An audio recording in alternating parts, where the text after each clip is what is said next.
Hi, this is reading number 9 of The Benefits of Being an Octopus, and I'm a guest reader today, Mr. Dixon, and so we're going to continue on. Okay, Google, set a timer for 15 minutes. 15 minutes, and that's starting now. Did you get more diapers? She nods. Just a small package this time, so I can make that phone bill payment. But I feel it, Zoe. I feel like things are going to get better. I know you've been working so hard, and I'm hoping that at least I'll be able to clean your clothes for you more often.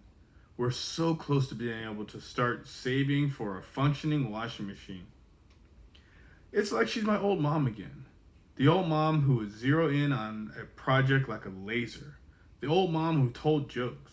The old mom who would climb into her car and step on the accelerator like she meant it. The bell jingles and an elderly man walks through the door. My mom hops up and grabs a menu. "A table for one, sir?" she says. "Right this way." At one of the restaurants my mom used to work at, before her tooth got bad, it was fancy enough to have a hostess separate from the waitstaff. But I kind of like it smaller like this. It feels more like home. Connor pushes through the kitchen doors, wiping his hands on his apron as he goes. He slows down and his face breaks into a smile as soon as he sees me with Hector and realizes my mom's already been able to greet the customer. "My fabulous Zoe," he says, sitting down where my mom had been. "How was your day?" It was okay. The coffee yogurt was getting a glimpse of old mom made up for that. "Hold on," he says. A moment later, he comes back with an ice water that has a nice fat lemon slice perched on the rim. "Now, do you want to talk about it?" Connor leans back and pushes up his sleeves. I can see his tattoos better now. That two-way cross with all these designs around it. "What's the story behind that tattoo?" I say, pointing. "That's one that's like a cross. You got that in Peru, right?" "This one?" Connor says, pushing up his sleeve a little higher to reveal it. "It was in Cusco, and I'd been backpacking for weeks." He traces his fingers around its edges. It was still so raw from the fallout after coming out to my parents, and I was starting to worry that I was only there because I was running away. Hector squirms, and I shift up higher on my lap, trying to keep him quiet so Connor would keep talking. But it was still good to be there. I don't think it's healthy to stay in a place like this where almost everybody is white like us. This was a place filled with all kinds of people. It's a place where brown people were once kings. He taps his tattoo. And I kept seeing this symbol all over. My Spanish wasn't great, and I didn't know any of the native Quechua, but I finally got up my courage and did my best to ask a woman selling souvenirs what it meant. Hector keeps squirming, and I spread out the sweetened little packets on the table for him to play with. She said it's called the Kachana, and that there were different interpretations of its meaning. Connor says, leaning forward. What she believed, though, was that it represents the state in which all beings are their complete selves, and that the empty space in the middle of the cross was a portal for people to enter and fully understand how we're all children of the stars. That was the moment. He looks out the window and smiles. I wasn't running anymore. I had run to what I needed to find. Hector knocks a bunch of sweetened little packets onto the floor, but I ignore it. I hadn't even considered getting a tattoo before, but I had this on my arm by the time I fell asleep that night. Connor brings up his arm and gives the tattoo a kiss. Sometimes life gives you a moment like that where everything is suddenly clear. And for me, it's good to have a daily reminder of it. A moment when everything is suddenly clear. Like when you start to wonder if maybe you do have a choice about the kind of person you want to become. Maybe. Chapter 13. It's after 11 p.m. when my mom gets home from work. I'm lying in bed, mostly because the TV show that Frank had been watching is the one with the news guy that's angrier than the other news guys and who makes me feel like the whole country is just minutes away from exploding. Lenny is in his bedroom and probably organizing my mom's clothes for her. Still, I don't feel like going to sleep, and when I hear my mom get home, I tiptoe past Bryce and Aurora and push the door into the main room. I don't see my mom though. Frank is still watching that show. This time, it's a secret government drone conspiracy that's going to make everything go up in flames, and he doesn't even notice me. I cross the room to see if she's around the corner in the entryway. Her coat is there, tossed in the washing machine, but no mom. Then, I hear her voice through the wall. She's already in the bedroom with Lenny. I peek back around the corner at Frank. He's still soaking up this drone conspiracy like a rebel army might show up at the door, asking him to join up. But he'd need to have memorized all the details from this show to ride off into the sunset with them. He has definitely not noticed me. I slip back behind the corner and climb up onto the washing machine next to my mom's coat. Then, with my unblinking octopus eye, I peer through that little lightsaber hole. My mom, still wearing her Pizza Pit uniform, hasn't gotten very far into the room. She's frozen, watching Lenny. Lenny is organizing his drawer of undershirts. Maybe he's done with her shirts, and he's keeping his voice low. That's probably so he doesn't wake up Hector, who's asleep in the crib in the corner. But there's something about him that's kind of twitchy. And then I make out what he's talking about. Yogurt. You could get a pound of ground beef for the price of 2 of these yogurts. And they're so small. I ate one and it was gone in 3 bites. I know, my mom whispers, but they're healthy and the kids love those yogurts. So you're saying I'm a horrible kid-hating person just because I don't like them? You're always trying to make things into an argument. He unfolds the shirt and starts folding it from the beginning again. She didn't say he hated us, did she? Isn't she just being the competent kind of mom who gets her kids yogurt? I didn't mean it like that. It's just that I want to be able to... You want to be able to tell the kids that it's my fault that they have to eat hamburgers instead of that stupid yogurt. Fine. Go ahead. Go wake them up. I'll bet they'll thank me. His voice. I didn't know a quiet voice could be that piercing. My mom doesn't say anything. Her head is down, and when I look closer, I realize she's crying. Oh, poor baby, Lenny says. Turn on the waterworks to see if it'll help. But sorry, you're not gonna manipulate me that way. And suddenly I realize it doesn't matter what she actually says to him. He's not going to take any part of it seriously.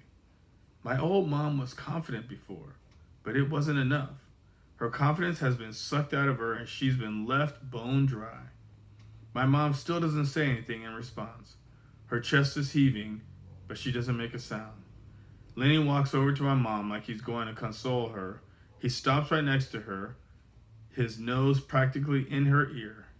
If you didn't have to have me to take care of you, you'd be out on the street, and no one cares about a chick on the street.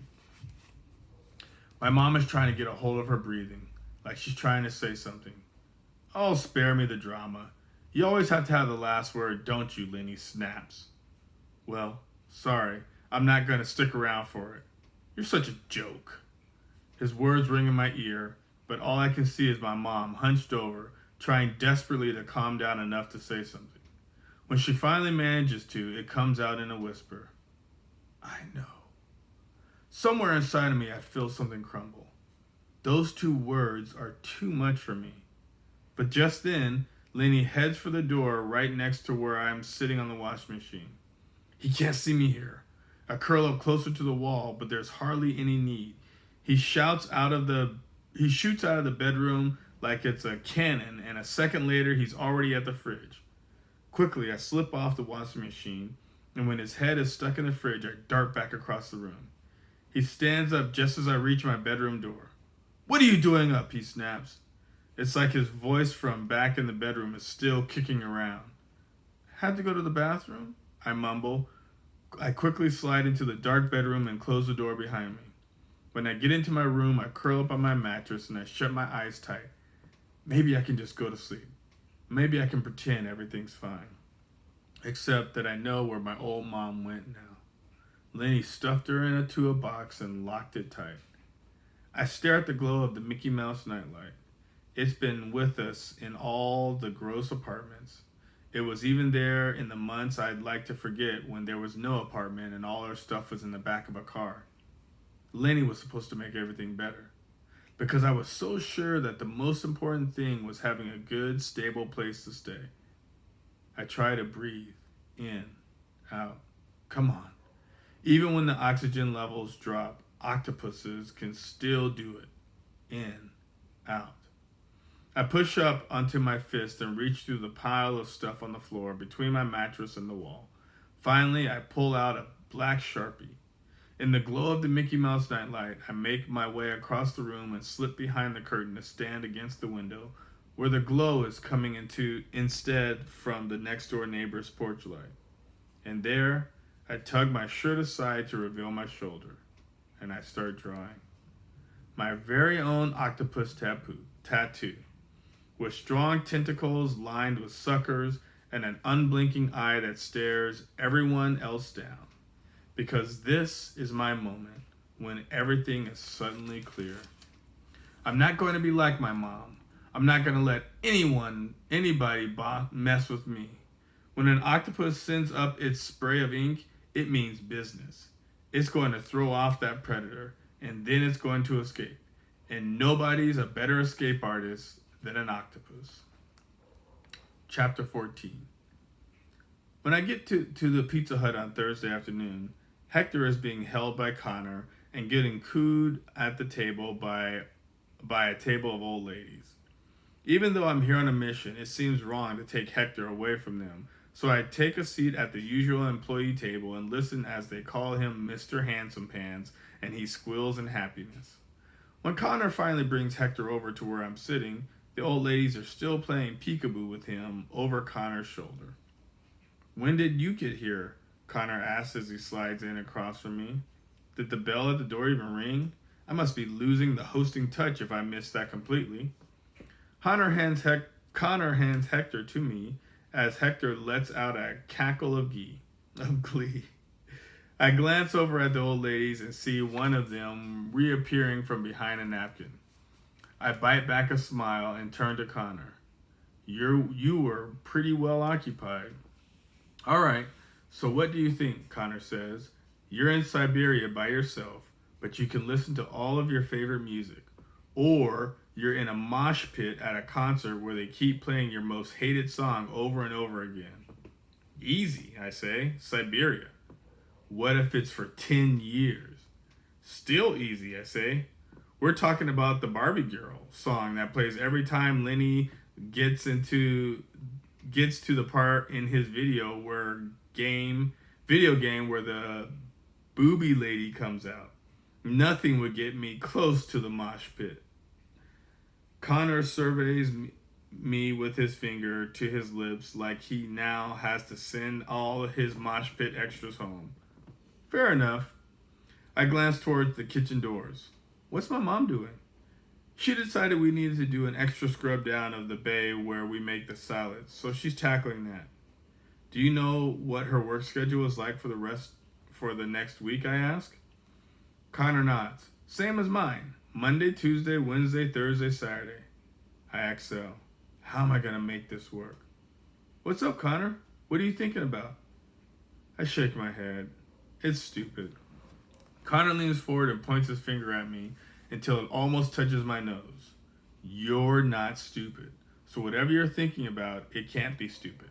Now tell me." I open my mouth, but then close it again.